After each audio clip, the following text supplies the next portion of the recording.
বন্ধুরা, আজকেও আমি একটা জগন্নাথ করেছি শাড়ি দিয়ে। আগে ভাঁজ করে নিয়েছি, কতটা বড় করব সেই সাইজ করে আর কি। ট্রেতে মিডিয়াম ট্রে বা বড় ট্রে সেই অনুযায়ী আমি এটা করছি জগন্নাথ। কুচিটা দেওয়ার পরে এরকম কিন্তু ফোল্ড হয়ে গেছে। তারপরে ভাঁজ করে আমি এখানে কোনো আঠা ব্যবহার করিনি, আমি সেলোটেপই ব্যবহার করেছি। যেহেতু শাড়িটা সুন্দর, সব রেডি করে রেখেছিলাম, হয়ে গেছে। এইবারে সাজানোটা হয়েছে যার যার পছন্দ মতন সাজানো।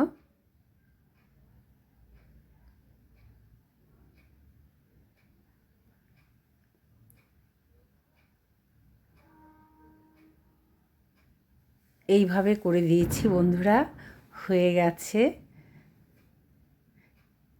দেখতে কিন্তু ভালোই হয়েছে, দেখুন।